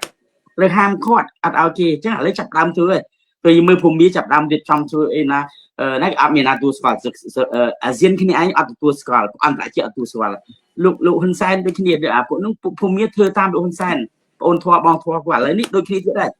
ចាប់ដើមបិទគេអត់ឲ្យធ្វើចាប់ដើមធ្វើអីទៀតហើយចិត្តដល់ពេលបោះឆ្នោតទៀត2027 8ចាប់ដើមទៀតហើយអញ្ចឹងថាយើងលែងមានជំនឿលើការបោះឆ្នោតហើយអញ្ចឹងអ្នកដែលយើងទុកចិត្តលើប្រជាពលរដ្ឋឲ្យប្រជាពលរដ្ឋគាត់អញ្ចឹងវានិយាយចំអត់មានសម្លេងគណៈបកប្រឆាំងចូលរួមគឺឯកបកនិយាយសម័យនេះគឺឯកបកទេហើយគឺអត់មានបែងចែកពីអំណាចស្ថាប័នមិនដាច់គ្នាអំណាចនីតិបញ្ញត្តិហើយបញ្ញត្តិអីអស់ហើយតុលាការអត់មានអំណាចហើយឥទ្ធិពលលើអំណាចតុលាការគាត់មានឥទ្ធិពលលោកហ៊ុនសែននិយាយចំទៅគាត់មានឥទ្ធិពលលោកហ៊ុនម៉ាណែត sầm ngày ní chỉ côn chương thế đạo lục hôn mà này mà thôi chuyện chuyện thế phần thái và thiên bại này chia bị cởi thế nhé đừng dương ăn miếng bay chết bao quát nai như thế ban bát ban miếng quân lư còn miếng quân lư tôi la ca còn miếng quân lư như thế ban nhát như thế hoạt mà từng thế nhé mười chơi thấy dương mười thế chạy sai kịp lại cả hai lại ca bật đi dương mười bật lại ca bật đi Korea hàng thúc hàng trước quạt đặt côn trai quạt bật to bên này ở ní dương lại ca trên Korea hàng chương tiết cư quạt đặt ca quạt lại ca tam công của sa quạt công của sa bạ phu quạt xuất ok đặt vô côn mà đặt công của xuông na đây vô côn đặt chẳng là nó cứ chia trả chia sắm toàn hoặc quạt mà quạt để đi trong kia chia bạ bộ hoặc quạt là chứng dừng dây trong tớiដឹកនាំអនុសាសន៍តាមបុគ្គលជាធំជាងការអនុវត្តទួនាទីនឹងភារកិច្ចនិយាយចំទៅណាគឺប្រើប្រាស់គាត់ប្រើប្រាស់យុទ្ធនាការលៀបពណ៌ប្រឆាំងនឹងប្រព័ន្ធផ្សព្វផ្សាយឯករាជ្យក្រុមអង្គការសង្គមស៊ីវិលនិងក្រុមយុវជនបរិស្ថានអស់គឺគាត់អស់ឲ្យតែគេនេះប្រកបគាត់ចាក់គេដាក់គុកធ្វើបាបវាមកអញ្ចឹងយើងនិយាយអញ្ចឹងទាំងអ្នករាយការណ៍ពិសេសអង្គការសហជីវជាតិសហរដ្ឋអាមេរិកសហភាពអឺរ៉ុបនិងពួកប្រជាធិបតេយ្យអស់ហ្នឹងគេបានមូលមតិគ្នាថារឿងទាំងអស់ហ្នឹងមកពីលោកហ៊ុនសែនអស់អញ្ចឹងចាំបានគេអត់មានណាជួយយើងដល់គេសៀមវាយធ្វើបាបយើងគេធ្វើបាបយើងគេឈ្លានយើងប៉ុណ្ណឹងអត់មានណានិយាយបាត់អញ្ចឹងដោយសារអ្វីគឺដោយសារគឺលោកហ៊ុនសែនគាត់គិតគូរតែបពពួកគាត់គិតគូរឲ្យគាត់កុំភ្លេចថាលើខាត់ប្រយ័ត្នខ្លាំងនឹងអាម៉ាស់មុខទៅពួកអន្តរជាតិគឺយើងខ្មាស់គេមែនតើខ្មាស់គេអន្តរជាតិគេអត់ទទួលស្គាល់យើងហើយគេប្រកបទ្រព្យសម្បត្តិគេដាក់ទុនកម្មសេដ្ឋកិច្ចគេជួអានេះគ្រប់ពន្ធ EBA GSP អស់គឺអ្នកណាគឺដោយសារលោកហ៊ុនសែនអញ្ចឹងមានតែយ៉ាងទេត្រូវតែធ្វើលោកហ៊ុនសែនទៅធ្វើវិញហើយយើងប្រមាណទស្សវត្សហើយចំនួនសម្ដេចសៀននុចំនួនប៉ុលពតចំនួនហ៊ុនសែនចំនួនហ៊ុនណាឥឡូវចាប់ចិនឥឡូវទៀតហើយត្រូវតែយើងងាកទៅពួកលោកសេរីពួកសហរដ្ឋអាមេរិកអឺរ៉ុបទៅយើងងាកទៅយើងដេកលើយើងមើលវៀតណាមមើលប្រទេសកុម្មុយនីសគេពាណិជ្ជកម្មគេងាកទៅសេរីឃើញហើយមិត្តដៃថែបលោកហ៊ុនសែនថៃវាយយើងតើមិត្ត10000ឆ្នាំមានជួយយួនមានជួយទេចិនមានជួយអត់ទេគេទៅសហការជាមួយទាំងវៀតណាមគេសហការជាមួយសៀមមួយថៃពួកខាងចិនហ្នឹងទៅសហការជាមួយយោធាជាមួយណាជាមួយថៃណាហើយខ្លួនឯងមិត្ត10000ឆ្នាំមួយគ្នាអត់ទេឥឡូវត្រូវតែដូរចិត្តទៅដូរចេះដូរខ្ញុំឃើញគាត់ងាកទៅលោកត្រាំនេះខ្ញុំសប្បាយចិត្តមែនតើងាកទៅឲ្យកុំភ្លេចយើងចង់អាជាចិត្តអីក៏ដោយតែយើងត្រូវរកទាំងលោកសេរីក៏យើងចាប់គុំនេះក៏យើងចាប់ប៉ុន្តែយើងនៅកដាលយើងអាជាចិត្តយើងត្រូវតំណាក់តំណងអស់មិនឲ្យចាប់មួយទេយើងត្រូវតែធ្វើអីមួយហើយយើងហ៊ានអាកាត់តែថាអាកាត់ឡើងយើងត្រូវឲ្យឥឡូវតែចាប់ដើមដូរឡើងតែធ្វើឲ្យប្រសើរឡើងវិញនៅសិទ្ធិមនុស្សនិងលទ្ធិជាតិកម្ពុជាឡើងវិញទៅទម្លាក់ចោលអីទាំងអស់នេះទៅខ្ញុំជឿថាអាចធ្វើបានបើគាត់នៅតែអញ្ចឹងទេมันអាចទៅរួចទេมันអាចទៅរួចទេប្រជាប្រដ្ឋទុកវិទ្យាខ្លាំងមែនតែប្រយោជន៍ណាខ្ញុំថាប្រយោជន៍មែនតែចរន្តប្រជាប្រដ្ឋឃើញច្បាស់នៅបង់ក្លាដេសនៅនេប៉ាល់នៅប្រទេសអីប្រហែលវេណេស៊ុយអេឡាទាំងអស់ឥឡូវអ៊ីរ៉ាក់អ៊ីរ៉ង់ឯណាបែបទៀតប្រជាប្រដ្ឋចាំតែមើលនឹងឯងចឹងថាប្រយោជន៍មែនតែណាឥឡូវនេះយើងអាចទៅចែកគ្នាបានយើងសន្ទនាគ្នាបានយើងចេះខ្មែរយើងទៅចែកគ្នាចឹងថាត្រូវតែអាកាត់រឿងឡើងហើយចេះទៅចែកគ្នាឡើងចេះសន្ទនាគ្នាឡើងខ្មែរនឹងខ្មែរណាខ្ញុំថាយើងទៅចែកគ្នានៅទីចិត្តប៉ុន្តែយើងមិនចង់ឲ្យពាក្យថានេះគេប៉ុន្តែគាត់អាកាត់ឡើងហ៊ានប្តឹងតែយើងមិនឈ្នះគេទេថៃក៏យើងមិនឈ្នះវៀតណាមក៏យើងមិនឈ្នះគេមានអាវុធយុទ្ធភ័ណ្ឌគេច្រើនណាស់ទៅទំនើបទៀតយើងអត់ទៅរួចទេទៅមានតែតុលាការអន្តរជាតិទេយើងដឹងឲ្យកិច្ចព្រមព្រៀងទីក្រុងប៉ារីស ICJ និង ICC តែយើងទុកឲ្យអ្នកច្បាប់គេធ្វើតែគេបើគេកាត់ថាថៃឈ្នះយើងក៏វៀតណាមឈ្នះថៃឈ្នះយើងទៅតាមនោះទៅហើយយើងត្រូវតែប្តឹងអញ្ចឹងមិនមែនថាបើមានទេគឺថាបើកម្ពុជាឯករាជ្យពេលខ្លះយើងធ្វើឲ្យតែជាបរិវត្តគាត់សំណូមពរយើងធ្វើឥឡូវយើងធ្វើបានថ្ងៃនេះហើយគឺបានជោគជ័យហើយចាំតែមើលបន្តទៅទៀតបាទអញ្ចឹងខ្ញុំសំណូមពរខ្ញុំដល់សហការនេះដែលគាត់ធ្វើបាបយើង30-40ឆ្នាំហើយអីហើយយើងអត់ចង់ពីតែទឹកឡើងត្រីសម្ោទឹកហៅសម្ោទីត្រីទៅថាមានតែម្យ៉ាងទេគឺខ្មែរទៅជែកគ្នាសន្ទនាគ្នាឡើងព្រោះគាត់ក៏ឲ្យអនុសាសន៍ទៅគាត់បានឲ្យអនុសាសន៍ទៅស្អីទៅប្រទេសរុស្ស៊ីនិងអ៊ុយក្រែនទៅឲ្យជែកគ្នាទៅមានតែជែកគ្នាទេមានសន្ទនាគ្នាទេមិនអាចនៅបានប្រទេសណាក៏ត្រូវសន្ទនាគ្នាដែរអញ្ចឹងឥឡូវខ្មែរយើងឲ្យអនុសាសន៍គេប៉ុន្តែខ្មែរគ្នាឯងត្រូវទៅជែកគ្នាសន្ទនាគ្នាទៅគាត់ធ្វើបាបយើងច្រើនណាស់ប៉ុន្តែយើងនៅតែអត់មានគុំគួរទេប៉ុន្តែត្រូវតែជជែកគ្នាឡើងហើយយើងរៀបចំតែកុំឲ្យកុហកកុំធ្វើបាបជីវរដ្ឋទៀតផ្លែទៀតបន្តទៀតបាទ បាទអរគុណច្រើនលោកពូខ្ញុំនៅចាំមិនភ្លេចអ្វីដែលប្រសាសន៍លោកពូលើកឡើងមុននេះលោកពូថានេះគឺជាការដឹកនាំបែបផ្ដាច់ការឡើងពីឪពុកមកដល់កូនពីកូនមកដល់ចៅអីជាដើមខ្ញុំចាំបានច្បាស់នៅកាលដែលលោកសុកអេសានគាត់បានលើកឡើងលោកសុកអេសានគាត់បានលើកឡើងច្បាស់ហើយគាត់បញ្ជាក់ជាមួយនឹងទូរទស្សន៍អស៊ីសេរីហើយវិទ្យុអស៊ីសេរីហើយកាលនោះនៅវិទ្យុអស៊ីសេរីឯងលោកសុកអេសានគាត់បានលើកឡើងថាគណៈបកប្រជាជនកម្ពុជាដឹកនាំបែបសន្តតិវង្សអាសន្តតិវង្សហ្នឹងគឺគាត់ចង់បញ្ជាក់ថាដឹកនាំតពូជអីហ្នឹងហើយតែមើលសន្តតិវង្សហ្នឹងលោកមិនអញ្ចឹងហីអញ្ចឹងបើសិនជាពាក្យសម្ដីនេះទៅពូខ្ញុំបើសិនជាខ្ញុំលើកឧទាហរណ៍មួយថាប្រសិនបើនៅប្រទេសកូរ៉េខាងត្បូងពាក្យដែលលោកសុកអេសានក្នុងនាមជាអ្នកនាំពាក្យលោកហ៊ុនសែនហ្នឹងប្រធានព្រឹទ្ធសភាហ្នឹងបើនៅក្នុងប្រទេសកូរ៉េខាងត្បូងខ្ញុំគិតថាប្រជាពលរដ្ឋអាចនឹងគេធ្វើបាតកម្មទម្លាក់ទាំងយប់គេអត់ទុកទេខ្ញុំចាំបានគ្រាន់តែរឿងដែលប្រធានាធិបតីកូរ៉េខាងត្បូងគ្រាន់តែលោកប្រកាសថាដោយសារតែមានបញ្ហាមួយចំនួនហ្នឹងចង់ប្រកាសដាក់ប្រទេសរបស់ខ្លួនទៅជាច្បាប់អាញាសឹកឃើញគេបាតកម្មឃើញឥឡូវនេះមានទោសរហូតដល់កំពុងតែពិចារណាអាចប្រហារជីវិតអញ្ចឹងពាក្យដែលលោកសុកអេសានបានលើកឡើងថាគណៈបកប្រជាជនកម្ពុជាដឹកនាំប្រទេសបែបសន្តតិវង្សនោះបើសិនបើ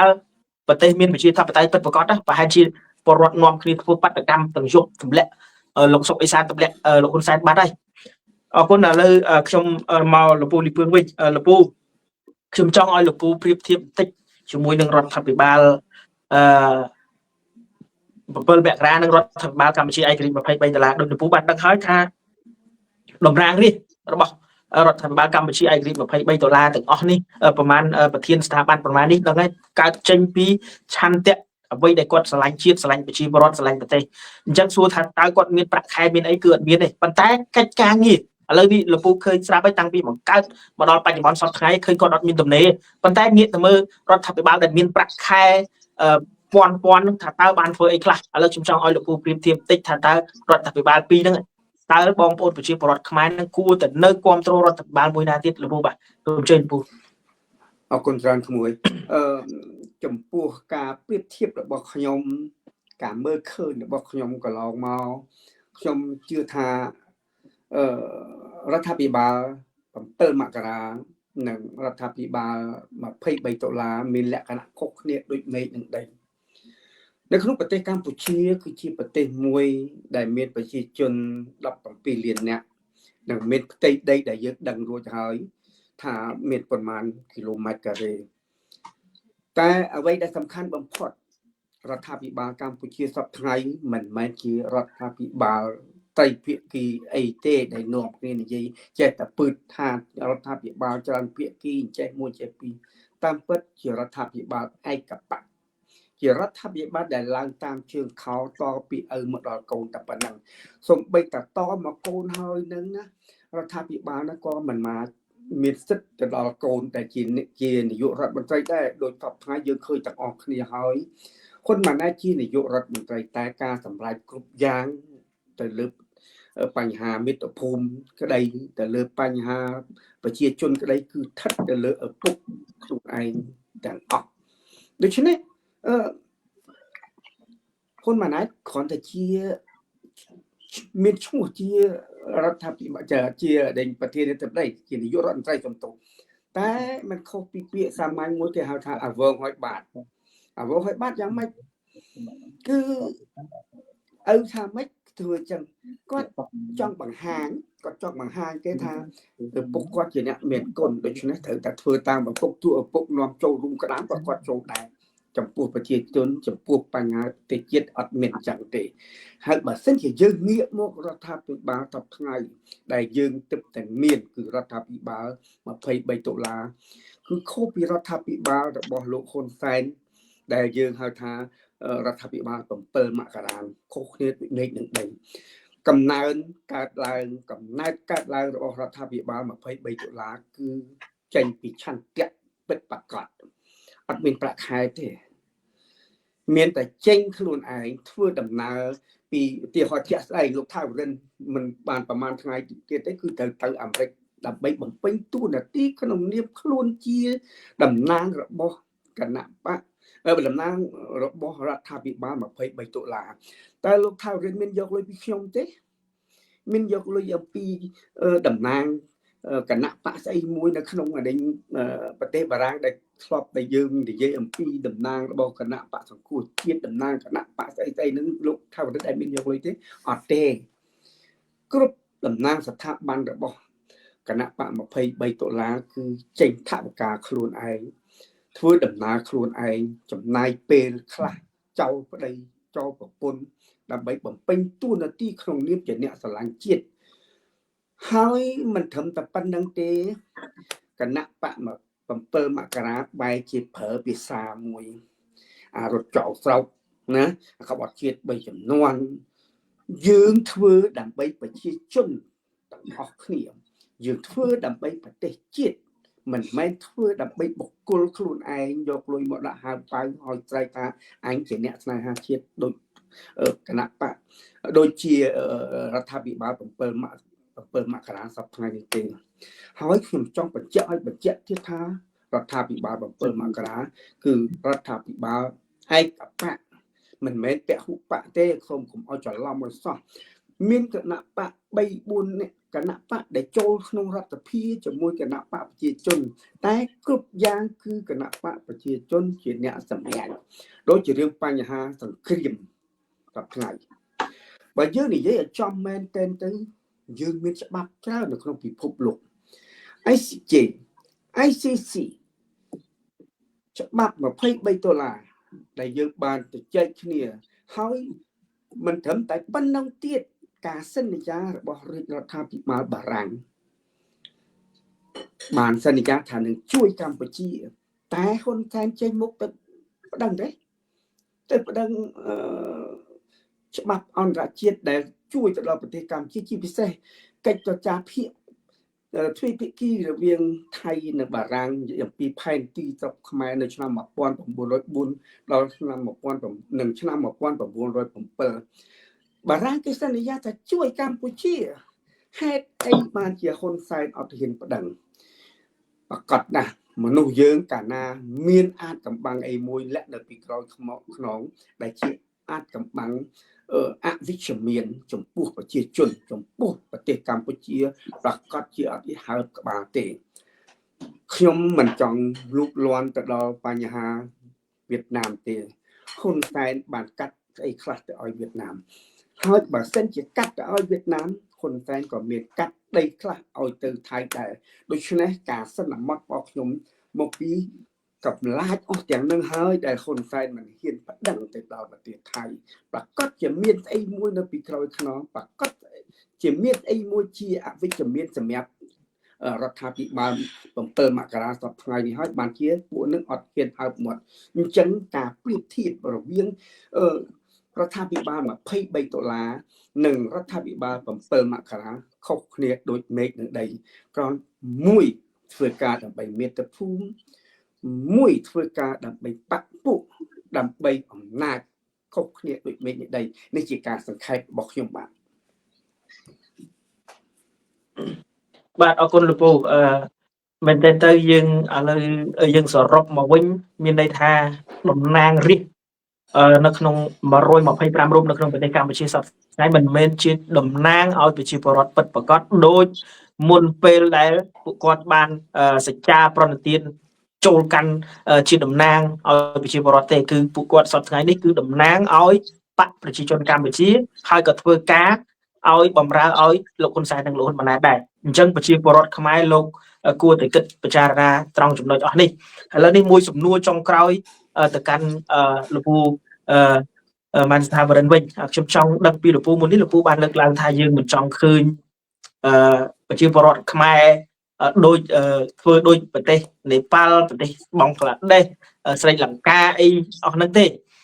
បង់ក្លាដេសស្រីលង្កាអីអស់ហ្នឹងទេខ្ញុំចង់ដឹងពីលោកពូថាតើមកទល់នឹងពេលនេះលោកពូជឿជាក់ថារដ្ឋាភិបាលគណៈបកប្រជាជនកម្ពុជាក៏ដូចជាលោកហ៊ុនសែននឹងនៅមាន1% ក្នុងការបង្រួមខ្មែរនិងខ្មែរទេដោយលោកពូបានឃើញហើយមកទល់នឹងពេលនេះចាប់ប្រជាពលរដ្ឋខ្មែរដែលនិយាយពីរឿងបញ្ហាព្រំដែនហ្នឹងអត់ឈប់សោះថ្ងៃនេះចាប់គ្រូបង្រៀនម្នាក់ទៀតដោយសារតែគាត់បានបង្ហោះ ពីបញ្ហាព្រំដែននៅលើទំព័រ Facebook របស់គាត់ផ្ទាល់គឺត្រូវបានចាប់ខ្លួនទៀតដោយសារតែរឿងទាំងអស់ហ្នឹងអញ្ចឹងសរុបមកវិញខ្ញុំចង់ដឹងពីលោកពូថាតើលោកពូគួរតែនៅឲ្យប្រជាពលរដ្ឋទុកចិត្តលើលោកហ៊ុនសែនលោកហ៊ុនម៉ាណែតហ្នឹងបានតទៅទៀតទេហើយលោកពូគិតថាលោកហ៊ុនសែនលោកហ៊ុនម៉ាណែតនឹងមានពេលអាចមកសម្របសម្រួលជាមួយយើងអ្នកជាធិបតេយ្យនៅក្រៅប្រទេសដែរទេលោកពូបាទសូមជឿលោកពូលោកហ៊ុនសែនលោកម៉ាណែតគាត់មិនអាចទេគាត់ខ្លាចទេប៉ុន្តែគណៈបព្វជិជនមានច្រើនគ្នាណាស់ហើយប្រទេសវៀតណាមដែលជាមេណាក៏គេអត់ពេញចិត្តលោកហ៊ុនសែនលោកម៉ាណែតដែរអញ្ចឹងគណៈបព្វជិជនមួយចំនួនត្រូវតែហ៊ានធ្វើហ៊ានតែអាកាប់ហើយឥឡូវលក្ខណៈបព្វជិជនដាក់ណាដាក់ទៅដាក់ណានឹងទៅឲ្យរៀបចំឲ្យដកទៅហ៊ុនម៉ាណែតហ៊ុនសែនចេញទៅដាក់ដកទៅហ៊ុនសែនចេញទៅឲ្យហ៊ុនម៉ាណែតទៅឯងហើយអញ្ចឹងដាក់ណាដាក់ទៅគណៈបព្វជិជនទាំងអស់គាត់មើលទៅហើយកុំឲ្យប្រទេសយើងដានដាបដល់ហ្នឹងអញ្ចឹងយើងក្នុងនាមជារដ្ឋាភិបាលកម្ពុជាឯករាជ្យភាពដុល្លារហ្នឹងយើងត្រូវការចំហគឺចំហរួបរวมគ្នាដើម្បីប្រយោជន៍ជាតិកម្ពុជាយើងខ្មែររួបរวมគ្នាលើគោលដៅជាក់លាក់ដើម្បីណាគឺទី1គឺយើងការពារបនអភិទឹកដីនៃប្រទេសកម្ពុជាយើងនឹងដោះស្រាយបញ្ហាទាំងអស់ទាំងប្រមាណហ្នឹងគឺទាំងខាងអន្តរប្រវេសខាងអីក៏ដោយបញ្ហារឿងព្រំដែនរឿងអីអស់រឿងឈិនពានពីថៃត្រូវតែដោះស្រាយបញ្ហាត្រូវតែដោះស្រាយហើយត្រូវរួមគ្នាដោះស្រាយហើយយើងដោះស្រាយបញ្ហាទុកលំបាកនឹងការភ័យខ្លាចរបស់ពលករខ្មែរយើងនៅប្រទេសថៃនេះនៅប្រទេសខ្មែរនឹងពលករដែលត្រឡប់មកប្រទេសកម្ពុជាជាង1.1 លានអ្នកថាអត់មានការងារធ្វើទេដោះស្រាយបញ្ហាទាំងអស់ហ្នឹងដែលត្រូវតែដោះស្រាយហើយយើងត្រូវរួមគ្នាដោះស្រាយដោះលែងអ្នកទស្សនយោបាយអ្នកសិកាស្ដារលទ្ធិប្រជាធិបតេយ្យនឹងលើកតម្លៃមុខវត្តកម្ពុជាឡើងវិញដែលលើថាអន្តរជាតិពោះគូសាហ៊ុនតកោហ៊ុនហ្នឹងបានធ្វើធ្លាក់ដល់បាតដៃគេមើលងាយយើងខ្លាំងមែនតើណាត្រូវតែរៀបចំឡើងហើយយើងត្រូវដោះស្រាយបញ្ហាសេដ្ឋកិច្ចដោះស្រាយបញ្ហាការងារនិងដោះស្រាយបញ្ហាបំណុលរបស់ប្រជាពលរដ្ឋទាំងអស់គ្នាយើងត្រូវតែរៀបចំឡើងយើងថាអញ្ចឹងរដ្ឋាភិបាលកម្ពុជាឯករាជ្យភាពដុល្លារនឹងយល់ស្របយើងយល់ស្របលើវិធីដែលយើងខ្មែរទាំងអស់គ្រប់នានាការនយោបាយត្រូវបើកចិត្តឲ្យទូលាយជិះយាងការរើសអើងក្រមបពពួកដូចជាពាក្យលោកសំរងស៊ីលោកធានសំស៊ីថាដោះអាវបពៈអាវជាតិហ្នឹងណាទៅរួមគ្នាឡើងក្រុមឲ្យលើកកុំឲ្យមាននានាការបពពួកនានាការនយោបាយនឹងបើកផ្លូវយើងត្រូវតែបើកផ្លូវទៅរកការពិភាក្សាគ្នាក្នុងគូសារខ្មែរដើម្បីបញ្ចប់ចំនួននយោបាយនិងរួមគ្នាដោះស្រាយបញ្ហាជាតិទាំងអស់គ្រប់គ្នាតាមបំណងរបស់ប្រជារដ្ឋចង់បាននិងអន្តរជាតិក៏ចង់បានគេចង់ជួយខ្មែរយើងណាស់អញ្ចឹងហើយទាំងអស់គ្នាហ្នឹងបើហ៊ុនសែនហ៊ុនម៉ាណែតអត់ក្នុងគាត់កាន់អំណាចហើយគាត់អត់ធ្វើទេគណៈបព្វជិជនអាចធ្វើបានគាត់មានគ្នាស្រឡាញ់ជាតិទាំងអស់និងអ្នកស្រឡាញ់ជាតិអស់នេះគេអ្នកជាតន្ត្រីគាត់ចង់បានជាតន្ត្រីគាត់ចង់លេងចង់នៅជាកុម្មុយនីសហើយក៏ចង់ទៅគេម្នាក់លុយកាក់គាត់ចេញទៅប្រទេសគាត់មានទៅចិនទៅកូរ៉េខាងជើងទៅរុស្ស៊ីណានាំគ្នាទៅតែសហរដ្ឋអាមេរិកទៅសហភាពអឺរ៉ុបមកបារាំងមកអីគេអញ្ចឹងទាំងអស់ហ្នឹងគាត់ត្រូវតែមានឡើងហើយខ្ញុំនៅតែមានជំនឿថាក្នុងបុគ្គលខ្ញុំតើអហិង្សានិយមគឺយើងធ្វើមិនក៏ដោយយើងអាចនិយាយថាវប្បធម៌មានតែវប្បធម៌សន្តានាមួយទេវប្បធម៌សន្តានានេះជាមធ្យោបាយឬជំរើសមួយដ៏ល្អប្រសើរមានតែនឹងមួយទេដែលយើងប្រើវប្បធម៌បើយើងធ្លាប់តែប្រើវប្បធម៌ហិង្សាវប្បធម៌បង្កអរិយភាពចងកម្មចង់ពៀគ្នាគ្មានទីបញ្ចប់ហ្នឹងគឺដូចពាក្យថាទឹកឡើងត្រីស៊ីស្មៅទឹកហើយស្មៅស៊ីតែនេះគឺធ្វើឲ្យជាតិខ្មែរយើងបែកបាក់ហើយអញ្ចឹងហើយចំណេញណាគឺចំណេញអ្នកចិត្តខាងប្រទេសចិត្តខាងយើងដោយដែលប្រវត្តិសាស្ត្រយើងបានបង្ហាញយើងរាប់សិបសតវត្សហើយដែលធ្វើឲ្យយើងបែកបាក់ហើយចំណេញណាចឹងហើយយើងខ្លាយពីប្រទេសពីដើមយើងប្រទេសធំប្រទេសកម្ពុជាប្រទេសមួយធំ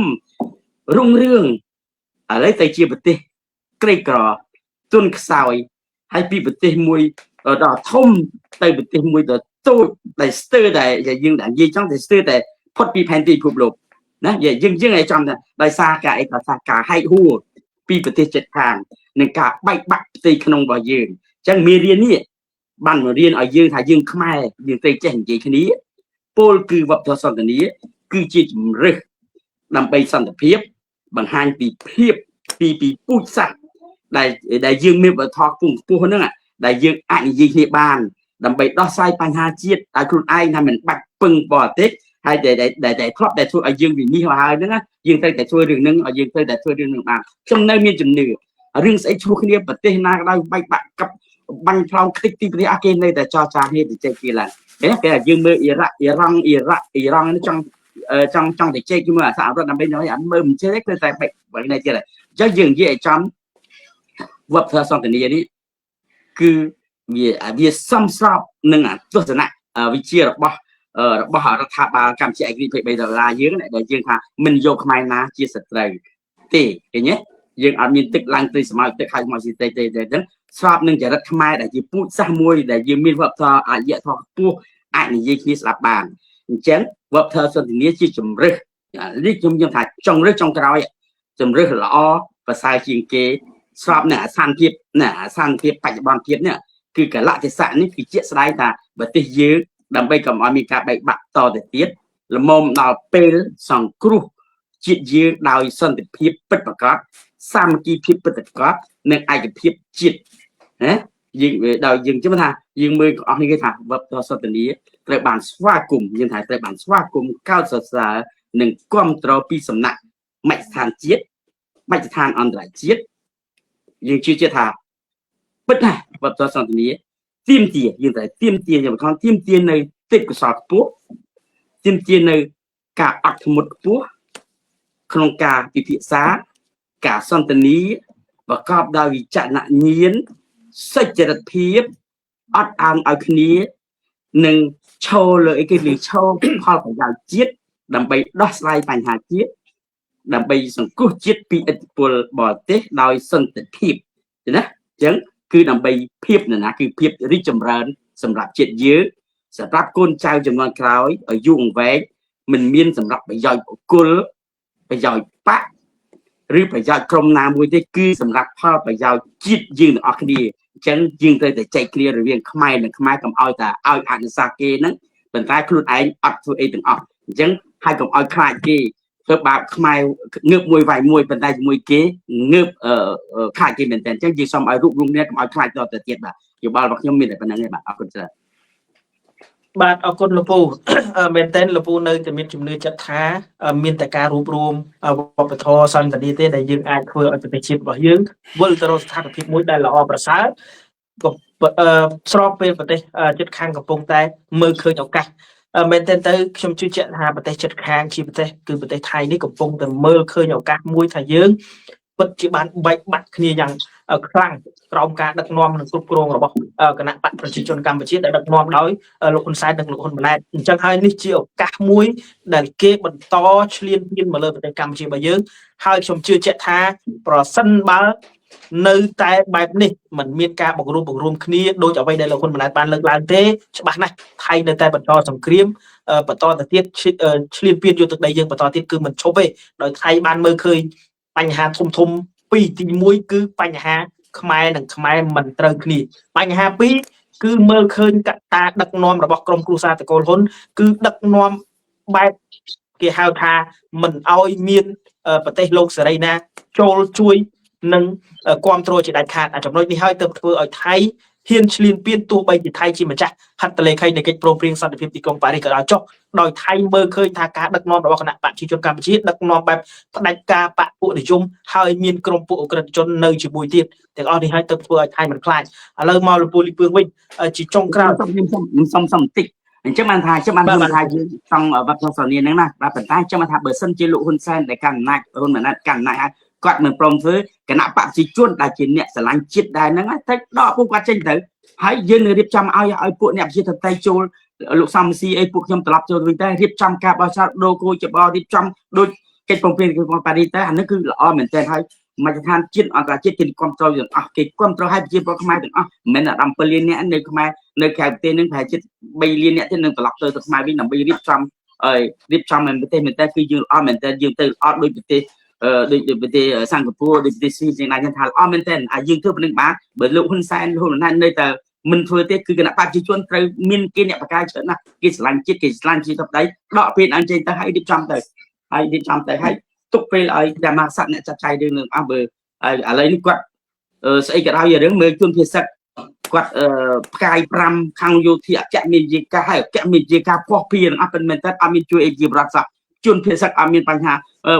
គ្រប់អត់មានសោះទៅសុំលេទៅអ្នកខៅប្រទេសនាំគ្នាដិតដាច់យើងជួយដោះស្រាយមានទាំងអស់មែនប៉ុន្តែនៅក្នុងប្រទេសរដ្ឋាភិបាលដែលជារដ្ឋបាលកាន់ស្អី ថវិកាជាតិអីធ្វើណាអាថវិកាដើម្បីជួយបណ្ដោះគ្រោះបណ្ដោះអាសន្នអីទាំងអស់គ្រោះភឹកអីទាំងម៉ាទៅណាឲ្យថវិកាទៅណាអត់មានជួយជនពិសេសអត់មានគិតគូរនេះស្អស់ឲ្យគ្នាតែទៅប្រាប់គ្នាថាក្នុងរយៈពេលណាមួយខែពីរខែ3ខែមួយឆ្នាំឲ្យគ្នាដឹងដើម្បីឲ្យគ្នាមានការងារធ្វើដើម្បីគ្នាអត់ការងារធ្វើអត់មានបងអីទាំងអស់ចឹងថាបញ្ហាច្រើនមែនតើត្រូវដោះស្រាយបើមិនចឹងទេគណៈបព្វជិជនខ្លួនឯងទៅខូចឈ្មោះឲ្យទៅដកបុគ្គលនឹងចេញទៅបើគាត់កាន់ណាស់ហើយគណៈបព្វជិជនដាក់ណាទៅហើយរៀបចំការបោះឆ្នោតទៅឲ្យអ្នកជឿទៅចូលរួមទៅអាហ្នឹងចឹងទៅបានហើយបាទបើអាហ្នឹងយើងឲ្យបើគាត់ប៉ុណ្្នឹងហើយគាត់មិនព្រមគាត់ទៅអែបអបគាត់អែបអបគាត់គ្រប់គ្រងគេអត់ប៉ុន្តែបើគាត់អត់ដោះស្រាយបង្ហាញទៅគាត់បង្ហាញទៅឥឡូវដោះលែងគេយើងមើលភូមិគេដោះលែងគេអត់ទាន់ដោះលែងអង្គការសិទ្ធិគេដោះលែង6ពួកអ្នកនយោបាយ6000នាក់វីណេស៊ុយឡេឡាគេដោះលែងទាំងអស់ហើយយើងកម្ពុជាយើងមិនមែនសិលទៅអែបជាមួយអាមេរិកឲ្យឃើញគេទៅដោះលែងអ្នកនយោបាយដោះឃើញអ្នកបកឋានដោះលែងអ្នកទុំអ្នកស្ការទាំងអស់មិនដល់100នាក់ផងហើយអ្នកជាប់គោះរឿងដីធ្លីថា500ថា6នាក់100នាក់ចោះដោះស្រាយរៀបចំបោះឆ្នោតទៅគេថាល្អមែនតើហើយគេលេងគិតហើយគេគិតតែ2ថ្ងៃដែលយើងទៅជែកគ្នានេះទៅអាថ្ងៃមុនយើងកុំគិតរឿងនឹងសិនហើយការងារបែបហ្នឹងតែប៉ុណ្្នឹងទៅថាបើកាត់ធ្វើឲ្យកើតទេគណៈបព្វជិជនធ្វើទៅដក2ដកម្នាក់នេះចេញទៅរួចហើយបាទអរគុណច្រើនសំទោសបាទអរគុណលោកពូមែនត្រូវអ្វីដែលលោកពូមានប្រសាសន៍គឺត្រឹមត្រូវខ្ញុំគ្រប់គ្រងព្រោះថាពេលនេះគឺមានតែពេលនឹងមួយទេដែលអាចស្ដារកិត្តិយសប្រទេសជាតិរបស់យើងឡើងវិញហើយការពីបរណភាពទឹកដីយើងបានឥឡូវខ្ញុំចូលមកលោកពូវិញជាចុងក្រោយតើលោកពូគិតថាអាចមានដំណោះស្រាយអីទេដែលទទួលប្រជាពលរដ្ឋជនភៀសសិតគាត់អាចទទួលបានផ្ទះសម្បែងដីធ្លីរបស់គាត់មកវិញហើយប្រទេសកម្ពុជារបស់យើងទាំងមូលតើអាចទទួលបានទឹកដីដែលថៃកំពុងតែគ្រប់គ្រង42កន្លែងនឹងត្រឡប់មកវិញទេតើលោកពូគិតថាមានវិធីសាស្ត្រអីទេដែលអាចទទួលយកទឹកដីរបស់យើងត្រឡប់មកវិញបានលោកពូសូមជ័យលោកពូខ្ញុំអរគុណច្រើនចំពោះចម្លើយចុងក្រោយរបស់ខ្ញុំព្រោះថាពេលវេលាវាកាន់តែខិតជិតមកហើយភាសាខ្លីរបស់ខ្ញុំដែលខ្ញុំមើលឃើញតែខ្ញុំហាក់បីដូចជាភាសាបារាំងហៅ desperate វាអស់សង្ឃឹមតែក្នុងនាមជាអ្នកនយោបាយក្នុងនាមជាអ្នកស្រឡាញ់ជាតិនៅតែខំបន្តអញ្ចឹងភាសារបស់ហ៊ុនម៉ាណែតគាត់តែងតែនិយាយថាហើយគាត់ដើរបដៅប្រជាជនថាប្រជាពលរដ្ឋឲ្យចេះសាមគ្គីគ្នាភាសាល្អមែនទែនប្រជាពលរដ្ឋឲ្យចេះសាមគ្គីគ្នាចំណែកឪរបស់គាត់ប្រើភាសាហ៊ុនសែនជារបស់កម្ពុជាងើបមួយវាយមួយតែបើគេងើបមួយមកវិញគាត់រត់បើថាខ្មែរងើបមួយគាត់វាយមួយខុសគ្នាកន្លែងហ្នឹងអញ្ចឹងវាភាសារបស់លោកម៉ែនថាវរិនខ្ញុំគ្រប់គ្រងក៏ប៉ុន្តែស្ថាប័ន3ដែលយើងឃើញសពថ្ងៃនៅក្នុងប្រទេសកម្ពុជាជាតិសាសនាព្រះមហាក្សត្របើយើងកលេចមើលមែនតើគឺសូន្យបាត់ទៅហើយចំពោះមតិរបស់ខ្ញុំផ្ទាល់ខ្លួនបើសិនជារបបហ៊ុនសែននៅតែជារបបហ៊ុនសែនដដែលកម្ពុជាអត់អាចបោះជំហានទៅមុខបានទេបុគ្គលហ៊ុនសែនគឺជាបុគ្គលមួយបើយើងមើលឲ្យច្បាស់តាំងពីចំនួនដែលគាត់នៅរៀននៅឡើយនៅខេត្តកំពង់ចាមរហូតដល់គាត់ចូលព្រៃម៉ាគីជាមួយសម្ដេចនរោត្តមសីហនុបន្ទាប់មកទៀតពេលដែលពួកខ្មែរក្រហមចូលទៅកាន់កាប់នៅក្នុងប្រទេសកម្ពុជា3ឆ្នាំ8ខែ20ថ្ងៃតែគាត់រត់ទៅចូលវៀតណាមមុននឹងបានន័យថាចរិតរបស់គាត់មានចរិតមួយអភិមានអ្នកកំពូលមានអ្នកមិនអាចទៅមុខរួចទេកលៈទេសៈនេះគឺមានតែប្រជាជនដែលលោកមើលឃើញខ្លួនឯងលោកយល់ឃើញខ្លួនឯងលោកហ៊ានខ្លួនឯងងើបឡើងបើសិនជាយើងក្នុងនាមជារដ្ឋាភិបាល23ដុល្លារចែកគ្នាយ៉ាងណាក៏ដោយហ៊ុនសែននៅតែប្រមាថនៅតែមើលងាយមកដល់ថ្នាក់ដឹកនាំជាពិសេសមើលងាយដល់លោកប្រធានសំរងស៊ីទឹកតាក្បត់ជាតិ3ចំនួនភាសាអស់នេះណាខ្ញុំញ័រសាច់ខ្ញុំខ្ពើមហើយបងប្អូនប្រជាជនមិនមែនលោកមិនដឹងថាអ្នកណាជាអ្នកក្បត់ជាតិទេសំរងស៊ីធ្វើស្អីក្បត់ជាតិ3ចំនួនហ្នឹងហើយហ៊ុនសែនធ្វើស្អីខ្លះអត់ក្បត់ជាតិទេឬយ៉ាងម៉េចណាអស់ដីអស់ព្រៃព្រឹក្សាអស់វត្ថុធាតុដើមរ៉ែអស់កោះ ប្រជាជនវៀតណាមចូលស្ទើរពេញស្រុកដូច្នេះពេលនេះគឺជាពេលមួយដែលខ្ញុំមើលឃើញខ្លួនខ្ញុំជាឯកតោភាគជាឆន្ទៈខ្ញុំផ្ទាល់ទេគឺថាបើសិនជាប្រជាជនខ្លួនឯងមិនព្រមងើបរំដោះស្រុកខ្លួនឯងចេញពីរបបផ្ដាច់ការនេះទេយើងអត់មានអីសង្ឃឹមទាល់តែសោះហើយគុំសង្ឃឹមថាយើងបានទឹកដីរបស់យើងឡប់មកវិញថៃគឺជាប្រទេសមួយដែលមានលក្ខណៈឆ្លៀនពៀនយើងមិនមែនទឹកនឹងឥឡូវទេតាំងពីណាពីណីមកហើយឥឡូវនេះទៀតសោតណា